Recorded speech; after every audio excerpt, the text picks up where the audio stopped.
یہ ایک سوال آتا ہے ذہن میں، جس کے نہیں آتا وہ کہے گا پاگل پن ہے، خامخواہ اس پر کیوں سوچتے ہیں، لیکن جس کے ذہن میں سوال آ گیا اس کے لیے بڑی مصیبت ہو جاتی ہے۔ وہ تو سوچتا ہے، انسان کا اختیار نہیں ہوتا اپنے ذہن پر، وہ لاکھ رو کے اسے مت سوچو، وہ اور سوچے گا۔ یہ مصیبت ہے فلسفیوں کی۔ کیسے پیدا کیا؟ اب ایک تصور تو یہ ہے کہ جیسے یہ میز ہے، بڑھئی نے بنایا اس کو، بڑھئی علیحدہ ہے، میز علیحدہ ہے، لیکن اس میں یہ بات ماننی پڑے گی کہ پہلے کوئی چیز تھی جس سے میز بنائی، لکڑی تو تھی نا، اس سے میز بنائی۔ لہذا ہندوؤں میں ایک عقیدہ یہ ہے کہ خدا بھی قدیم، مادہ بھی قدیم، خدا نے اس مادے سے یہ شے بنا دی، مادے سے یہ بنا دی۔ وہی مٹی کی تغاری ہوتی ہے، کمہار اس سے کوئی رکابی بنا دیتا ہے، کوئی وہ ہنڈیا بنا دیتا ہے، کوئی گھڑا بنا دیتا ہے، مٹی تو ہے نا پہلے۔ تو مادہ بھی قدیم، خدا بھی قدیم، اور مادے سے خدا نے یہ شکلیں بنا دی۔ ٹھیک، یہ بھی سنویت ہو گئی، توحید تو ختم ہو گئی۔ تو جن لوگوں کا ذہن تھا توحیدی لیکن اس مسئلے میں الجھ گئے، انہوں نے ایک اور شکل تجویز کی کہ خدا خود ہی اس شکل میں تبدیل ہو گیا۔ کیسے؟ جیسے برف پگھلتی ہے تو پانی بن جاتا ہے۔ پانی کہاں سے آیا؟ برف سے۔ اب کوئی پوچھے برف کہاں ہے؟ بھائی یہی پانی ہے، یہی برف ہے یا نہیں؟ اسی پانی کو آگ کے اوپر آپ نے رکھ دیا، وہ بھاپ بن گئی۔ اب آپ کہیں برف کہاں ہے، پانی کہاں ہے؟ یہی بھاپ جو ہے یہی در حقیقت پانی ہے، یہی بھاپ جو ہے یہی برف ہے۔ یہ ہے وہ ہماؤس پینتھیزم جس کو انگریزی میں کہتے ہیں، کہ خود خدا نے روپ دھار لیا اس کائنات کا۔ یہ دو فلسفے ہیں۔ کیا ہے یہ؟ بدترین شرک ہے۔ پہلی اگر شکل ہے تو وہ انسان خدا قرار پا گیا، جس کو اوتار مانا وہ خدا ہو گیا کہ نہیں؟ اور دوسری شکل میں تو ہر چیز ہی خدا ہے، یہ بھی خدا، یہ بھی خدا، پتھر بھی خدا، درخت بھی خدا، ہر چیز خدا۔ اس لیے کہ وہ برف پگھلی ہے تو پانی بنا ہے، وہ پانی چاہے زیر زمین آ رہا ہے، وہ پانی چاہے زمین کے اوپر دریا کی شکل میں آ رہا ہے یا زمین میں سوتے چل رہے ہیں، پانی تو وہی برف ہے جو پہاڑوں پر ہمالیہ پر پڑا ہوا ہے، وہی پگھل رہا ہے، یہ کچھ بن رہا ہے۔ یہ ہے شرک فی الذات کی دوسری قسم جو دنیا میں رہی، پینتھیزم اور انکارنیشن، یا حلول اور ہماؤست۔ سمجھ میں آگے؟ اب میں ایک بات آپ سے عرض کروں گا، اللہ کا اس امت پر بہت بڑا فضل ہے جس کا آپ کو شکر ادا کرنا چاہیے۔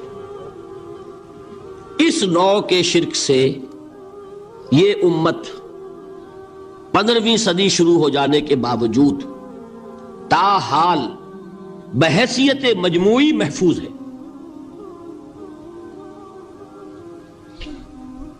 میں نے بحیثیت مجموعی کہا ہے، کوئی افراد یا عوام الناس یا جوہلاء یا شعراء یا نعت گو وہ مبالغہ آرائی میں کوئی بات کہہ دیتے ہو تو وہ علیحدہ بات ہے، لیکن مسلمانوں میں کوئی مستند فرقہ اور اس کے جو مستند عقائد ہیں ان میں الحمدللہ آج تک ایسی کوئی چیز شامل نہیں۔ اس کا جب آپ تقابل کریں گے نا، آپ کا کیا خیال ہے عیسائیوں کو حضرت مسیح سے کتنی محبت تھی؟ اس کا تقابل کیجئے جو محبت مسلمانوں کو رہی حضور کے ساتھ۔ عیسائیوں کی محبت عشر عشیر نہیں بنے گی، اس محبت کے باوجود کہ ہمیں 10 گنا 100 گنا 1000 گنا زیادہ محبت ہے حضور کے ساتھ، لیکن دیکھیے کہ انہوں نے خدا کا بیٹا بنا دیا۔ یہاں کسی نے حضور کے بارے میں یہ بات آج تک کہی؟ یہ بہت بڑا کنٹراسٹ ہے نا۔ یہ در حقیقت عقیدت اور محبت کا غلو ہوتا ہے۔ تو عقیدت اور محبت کی کمی تو یہاں بھی نہیں، الحمدللہ ان سے زائد ہے، لیکن الحمدللہ ثم الحمدللہ ثم الحمدللہ خدا کا بیٹا تو کسی نے نہیں بنایا۔ اچھا میں ایک اور کنٹراسٹ آپ کو دکھاتا ہوں تاکہ آپ اللہ کا شکر کریں۔ حضرت علی کی کیا نسبت ہے حضور کے ساتھ؟ نبی اور امتی۔ حضرت علی کو خدا کہنے والے پیدا ہوئے کہ نہیں؟ بتائیے نا، کیا وجہ ہے کہ علی کو خدا کہنے والے پیدا ہوئے لیکن محمد کو خدا کہنے والا پیدا نہیں ہوا؟ صلی اللہ علیہ وسلم ورضی اللہ تعالی عنہ. بہت اہم بات ہے، غور کیجئے گا اس میں. حالانکہ حضرت علی کا رتبہ کہاں، حضور کا کہاں. آج بھی آپ دیکھیے آپ کے جاہل عوام کے زبان پر نعرہ یا علی مدد کا ہوتا ہے، یا محمد مدد کسی نے کہا آج تک؟ یہ یا محمد لکھنے کے کام آتا ہے صرف. وہ مسجد پہ لکھ دو تاکہ پتہ چل جائے یہ فلاں فرقے کی مسجد ہے، دوسرا خود ہی بھاگ جائے وہاں سے. یہ صرف اس کام کے لیے ہے.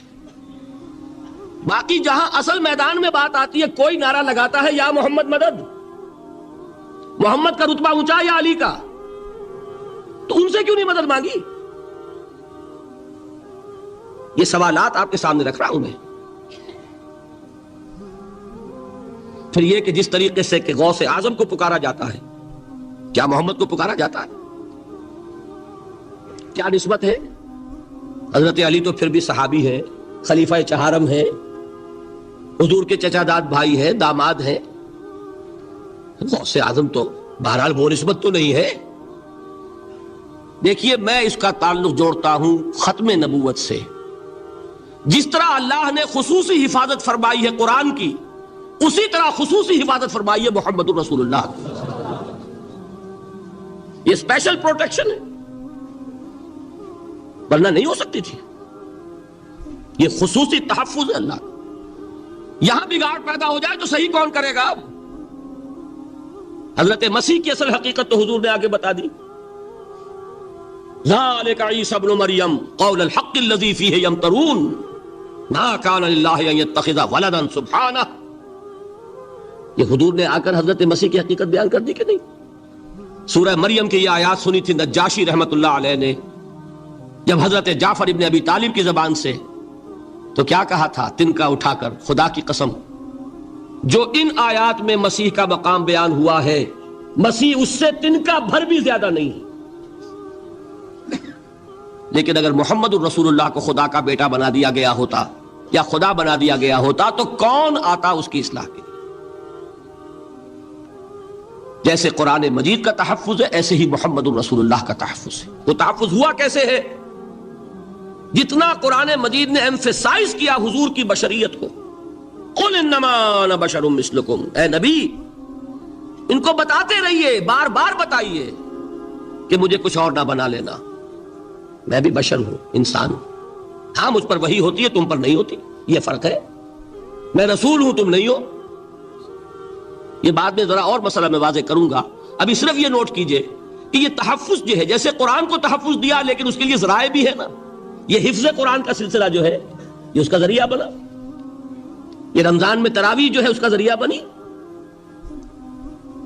ہمارے ملکوں کے اندر تو حفاظ کو مسجدیں نہیں ملتی، تلاش کرتے پھرتے ہیں.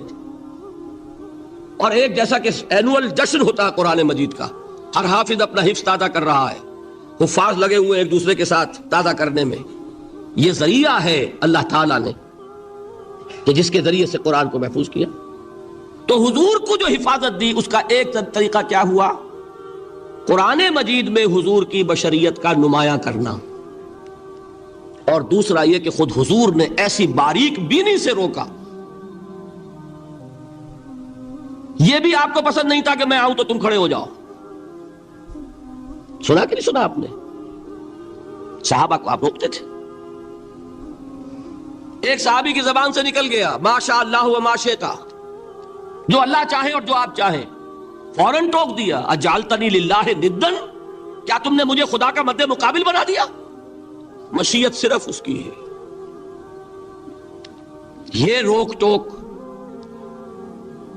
یہ وہ چیزیں ہیں کہ جس کی بنا پر اللہ نے تحفظ عطا فرمایا. یہ جو آپ نے فرمایا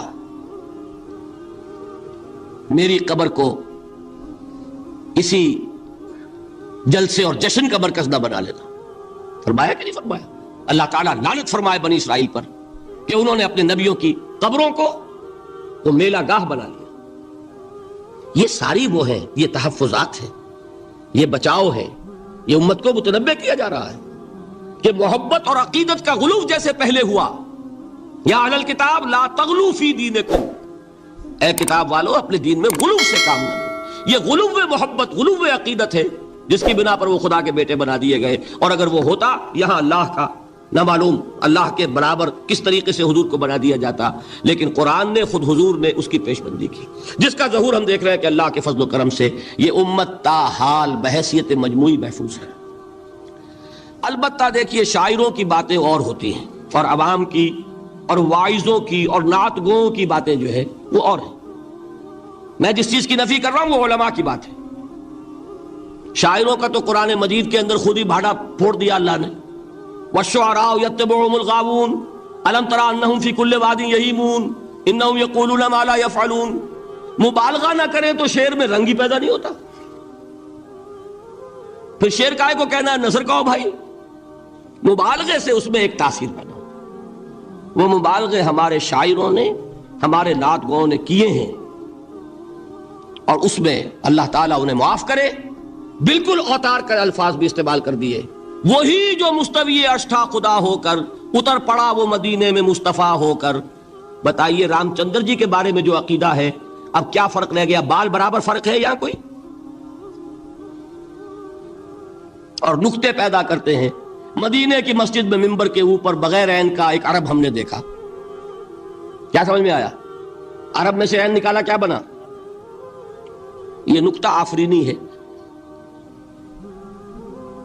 اسی طریقے سے ہماری شاعری میں کچھ ہماؤست کا رنگ بھی پیدا ہو گیا.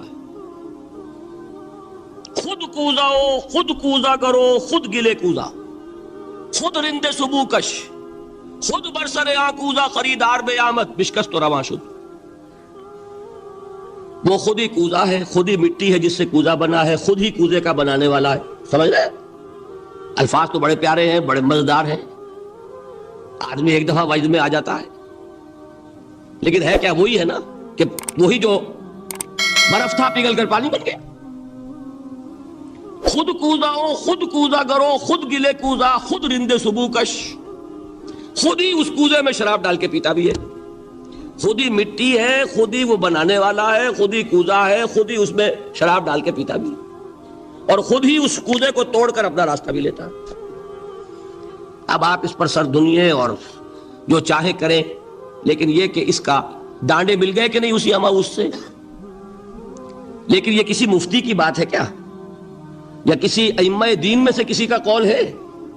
بھائی شاعروں کی باتیں سن لیا کریں. اللہ اللہ خیر سن. ان چیزوں کا بہت زیادہ سختی کے ساتھ نوٹس بھی لینے کا کوئی فائدہ نہیں ہوتا. بات وہ ہونی چاہیے کہ جو علماء کہہ رہے ہوں، مستند عقائد ہوں، جو ان کی کتابوں میں درج ہوں، ان سے بات ہونی چاہیے. تو یہ چیزیں، یہ گمراہیاں آئی ہیں، لیکن الحمدللہ ثم الحمدللہ کہ یہ عوام میں ہے، جہلاء میں ہے، شعراء میں ہے، نعت گوؤں میں ہے. یہ کسی بھی مستند دینی فرقے کے مستند علماء میں ہم کے ہاں موجود نہیں. البتہ ایک مسئلہ جو ہے نور اور بشر کا، وہ ذرا تھوڑا سا میں حل کر دوں. آج آپ سمجھتے ہوں گے لا ینحل ہے. میں نے جس طرح کہا تھا کہ امام بخاری کا قول بھی 100% درست اور امام ابو حنیفہ کا بھی 100% درست ثابت کیا کہ نہیں، اسی طرح میں کہتا ہوں جو حضور کو بشر کہتے ہیں وہ بھی 100% درست، جو حضور کو نور کہتے ہیں وہ بھی 100% درست. مطلب کیا ہے؟ دیکھیے ہر انسان کے وجود کے دو حصے ہیں. میں نے پہلے دن شاید کچھ بیان کیا تھا. ایک خاکی وجود، اور اینیمل بینگ جو حیوان ہے ہمارا، ایک وہ روح ربانی جو اس میں پھونکی گئی. آدم میں جب وہ روح پھونکی گئی تب وہ مسجود ملائک بنے.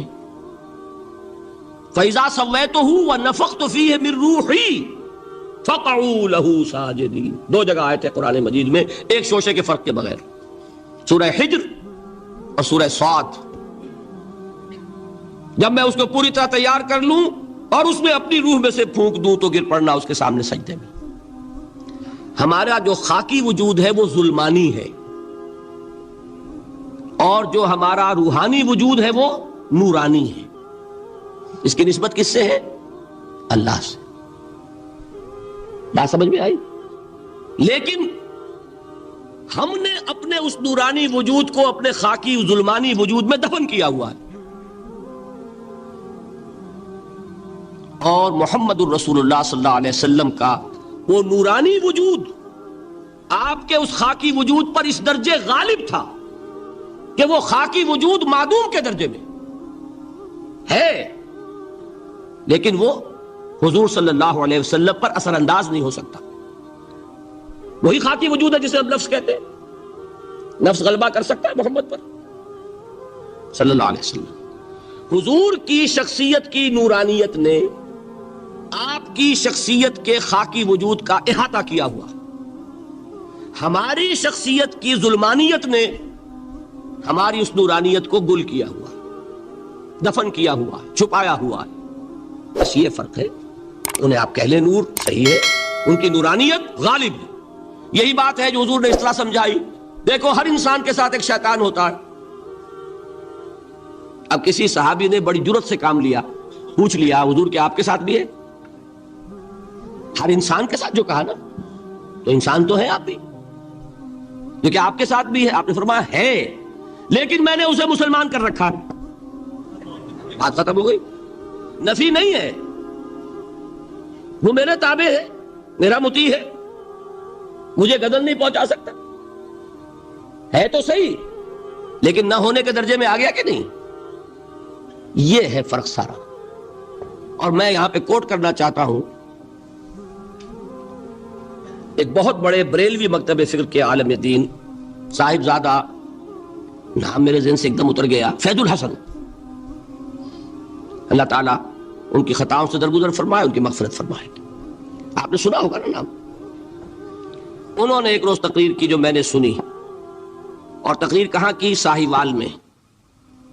وہاں کا ایک بہت مشہور چوک ہے، مہاجرین، مسجد مہاجرین کہلاتی ہے، وہاں تقریر تھی ان کی، میں نے سنی۔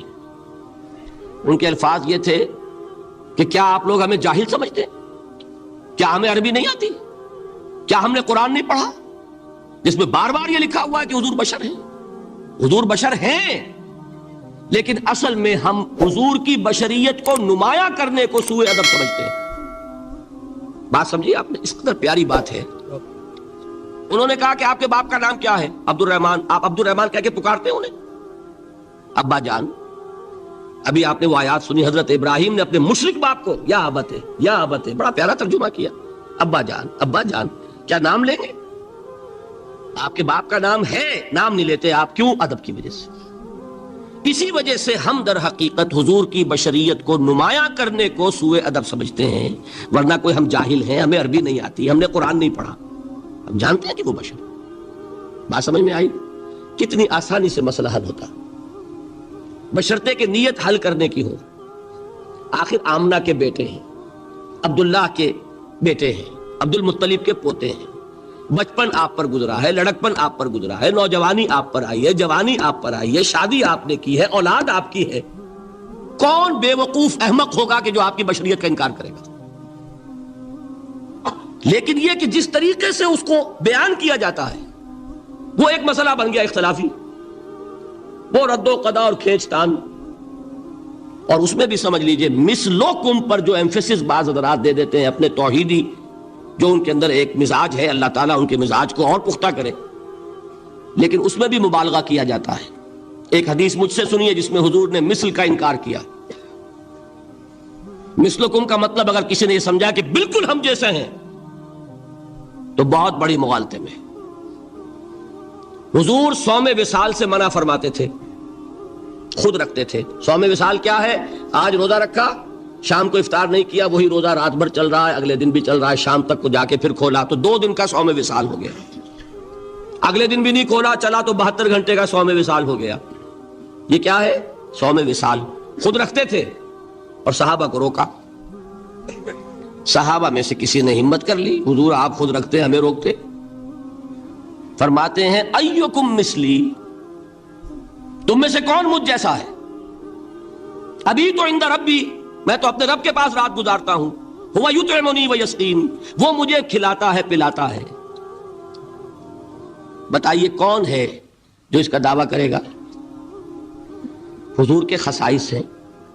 حضور خود فرماتے ہیں تم صرف سامنے سے دیکھتے ہو، میں پیچھے سے بھی دیکھتا ہوں۔ کہاں ہوا وہ مثلیت؟ اگر آپ نے بالکل اپنے جیسا سمجھ لیا تو بڑے مغالطے میں ہیں۔ نبی کا مقام ہے، نبی کا رتبہ ہے، نبی کے خصائص ہیں. آپ سو گئے تو آپ کی نیند، آپ کی وضو ٹوٹ گئی اور نبی سو گیا تو کہاں گئی مثلیت؟ پھر مثل اس معنی میں کہ بشر ہیں، نسل آدم سے ہیں، اس میں کوئی شک نہیں، اس معنی میں مثل ٹھیک ہے. قل انما انا بشر مثلکم، لیکن ہر اعتبار سے تو نہیں. سب سے بڑا فرق یہی ہے کہ وہی آ رہی ہے، معراج پہ تشریف لے گئے ہیں، اس دنیا میں بیٹھے ہوئے بھی جنت کا مشاہدہ فرما لیتے ہیں، کرا دیا جاتا ہے، دوزخ کا مشاہدہ کرایا جاتا ہے، فرشتے کو دیکھ رہے ہیں. یہ چیزیں ہیں. اور پھر خصائص جیسا کہ میں نے عرض کیا کہ آپ پیچھے سے بھی دیکھتے ہیں. آپ کا معاملہ یہ ہے کہ آپ اگر سو جائیں تو آپ کا وضو نہیں ختم ہوگا. یہ ساری چیزیں جو ہیں ان سب کو بیلنس کیجئے تو معلوم ہوگا کہ آپ بشر بھی ہیں 100% درست، لیکن آپ کی وہ نورانیت، آپ سراج منیر، ہدایت کا روشن چراغ، آپ کی جو روح انور ہے وہ آپ کے اس جسدی وجود پر اس طریقے سے حاوی ہے کہ گویا کہ اس نے اس کی ظلمانیت کو ختم کر کے رکھ دیا. اس معنی میں کوئی کہے نور مجسم تو مجھے کوئی اعتراض نہیں. یہ ہے ان چیزوں کو جمع کرنے کی شکل، خواہ مخواہ کی کھینچ تان کے سوا کچھ نہیں. بہرحال یہ پہلا حصہ ختم ہوا، شرک فی الذات. اب آئیے شرک فی الصفات. میں نے عرض کیا تھا کہ یہ ایک بڑا علمی مسئلہ ہے اور اس میں ٹھوکر لگ جاتی ہے. وجہ کیا ہے اس کو سمجھ لیں. بنیادی بات، ہماری زبان جو ہے وہ بہت محدود ہے. ہماری ہی زبان ہے جسے اللہ نے ذریعہ بنایا اپنی ہدایت کا، ورنہ ہمارے پلے نہ پڑتی بات، ظاہر ہے نا. لیکن ہماری زبان کی محدودیت ہے. اس محدودیت کا ایک مظہر یہ ہے کہ ہم جو الفاظ اللہ کے لیے بطور صفت استعمال کرتے ہیں وہی الفاظ مخلوقات کے لیے بھی کر لیتے ہیں. اللہ موجود، ہم بھی موجود. اللہ زندہ، ہم بھی زندہ. اللہ علیم، تو انسان علیم بھی علیم نہیں، علامہ بھی ہے کہ نہیں؟ یہ تو بڑا مبالغے کا لفظ ہے. انسان علامہ ہے کہ نہیں؟ اللہ دیکھتا ہے، بصیر ہے، ہم بھی بصیر ہیں. اللہ سنتا ہے، سمیع ہے، ہم بھی سنتے ہیں. اللہ کو قدرت حاصل ہے، کچھ ہمیں بھی حاصل ہے. ایک مکہ مارا تھا حضرت موسیٰ نے، جان نکال دی تھی کہ نہیں؟ ہے نا کچھ نہ کچھ. اللہ چاہتا ہے، ہم بھی چاہتے ہیں. اسی دیکھیے چاہت میں وہ ہو گیا تھا جس پر روک دیا حضور نے. ما شاء اللہ وما شئت اجعلتنی للہ ندا، کیا تم نے مجھے اللہ کا مد مقابل بنا دیا؟ دھوکہ ان الفاظ کے اشتراک کی وجہ سے لگ جاتا. بات سمجھ میں آئی؟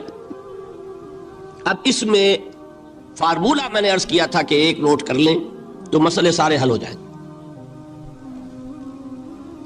جب ہم کوئی لفظ بطور صفت اللہ کے لیے بولتے ہیں اور اسی لفظ کو مخلوق میں سے کسی کے لیے بولتے ہیں، مخلوق میں سب آ گئے، جمادات، حیوانات، انسان، اولیاء اللہ، فرشتے، انبیاء، رسول، سب مخلوق تو ہے نا. تو کل مخلوقات کو جب ہم ایک لفظ بطور صفت استعمال کریں گے اللہ کے لیے اور اسی لفظ کو استعمال کریں گے بندوں کے لیے، تو ان میں 3 فرق ہیں جو ذہن میں رہنے چاہیے. گن کر یاد کیجئے. اللہ کی ذات قدیم ہے، ہمیشہ سے ہے. اسی طرح اس کی صفت بھی قدیم ہے، ہمیشہ سے ہے. مخلوقات حادث ہیں، ان کی صفات بھی حادث ہیں. حادث قدیم کے مقابلے میں کہ پہلے نہیں تھی پھر ہو گئی. ایک فرق. اللہ کی ذات از خود ہے، کسی اور نے تو اس کو وجود نہیں بخشا نا. اللہ کا وجود از خود ہے، ذاتی ہے. اسی طرح اس کی صفات ذاتی ہیں، کسی اور کی عطا کردہ نہیں ہے. مخلوق کوئی ہو کسے باشد، ان کا وجود ذاتی نہیں، عطائی ہے. اللہ نے دیا تو وجود ملا. اسی طرح ان کی صفات عطائی ہیں ذاتی نہیں. دو فرق ہو گئے. اللہ کی ذات مطلق ہے لا محدود، اسی طرح اس کی صفات مطلق ہیں لا محدود. مخلوق کی ذات محدود کسے باشد، صفت بھی محدود. تین فرق ہے، ذاتی عطائی، قدیم حادث، لا محدود محدود. تین فرق ذہن میں رہیں تو جو صفت بھی آپ اب بولیں گے اس میں یہ تینوں باتیں ذہن میں رہیں. سمجھ میں آ گئی بات؟ اب اس کا اطلاق کیجئے تو یہ علم غیب کا مسئلہ حل ہو جائے گا. یہ بھی لا ینحل سمجھا جاتا ہے نا. علم کسی کا بھی ہو، انسان، فرشتہ، اولیاء، انبیاء، رسول، حضور صلی اللہ علیہ وسلم، کسی کا بھی حادث ہے، قدیم نہیں ہے، عطائی ہے، ذاتی نہیں ہے، محدود ہے، لا محدود نہیں ہے. تین باتیں مان لیں شرک نہیں ہوگا. ان میں سے ایک کو ساقط کر دیں شرک ہو جائے. آئی بات سمجھ؟ اللہ کی قدرت ذاتی ہے، عطا کردہ نہیں. مخلوق میں جس کو قدرت حاصل ہے وہ عطائی ہے، ذاتی نہیں. اللہ کی قدرت لا محدود، یفعل ما یشاء فعال لما یرید علی کل شیء قدیر. ہم مخلوق کوئی بھی ہو اس کی قدرت محدود. اللہ کی قدرت جب سے وہ ہے ہمیشہ سے ہے، ہمیشہ سے قدرت بھی ہے. اور مخلوق میں سے قدرت یہ حادث ہے. تینوں چیزیں سامنے رہیں شرک نہیں ہوگا. ایک چیز کی بھی کمی ہو گئی شرک ہو جائے. یہ ساری صفات پر لے آئیے. اللہ کی حیات ذاتی ہماری عطائی، لائی حیات آئے قضا لے چلی چلے، اپنے بس میں نہ آنا تھا نہ جانا ہے. زندگی اس کی عطا کردہ ہے، جب چاہے لے لے. اللہ کی حیات بھی ایسی ہے کیا؟ ذاتی الحی. ہماری حیات محدود، ویسے بھی محدود، موت آئے گی شاید ختم ہو جائے. چلیے موت ختم نہیں کرتی، ہم سمجھتے ہیں کہ وہ ہماری ابدی ہے. محدود اس معنی میں تو ہے کھانے کو نہ ملے تو کمزوری، ذرا کام کیا تو تکان، نیند بھی آ رہی ہے، اونگ بھی آ رہی ہے. اور اس کی حیات الحی القیوم لا تاخذہ سنۃ ولا نوم. حیات ذاتی ہے، لا محدود ہے اور قدیم ہے. یہاں حیات عطائی ہے اور حادث ہے اور محدود ہے. ساری صفات اس کو ذہن میں رکھ لیجئے. تو اب دو مسئلے میں یہاں حل کر دوں. جو لوگ کہتے ہیں حضور کو علم غیب نہیں تھا اور جو کہتے ہیں تھا، بدقسمتی سے دونوں نے ڈیفینیشن علیحدہ کر لی. جو ڈیفینیشن نفی کرنے والوں نے کی ہے اس کی وجہ سے، اس کے اعتبار سے واقعتاً نہیں تھا. انہوں نے ڈیفینیشن یہ کی ہے، تعریف یہ کی ہے، وہ علم جو خود حاصل ہو جائے. اللہ کا عطا کردہ علم جو ہے وہ کہتے ہیں وہ غیب نہیں ہے. تو وہ بھی مانتے ہیں کہ ہر علم جو حضور کو حاصل ہے وہ اللہ کا عطا کردہ.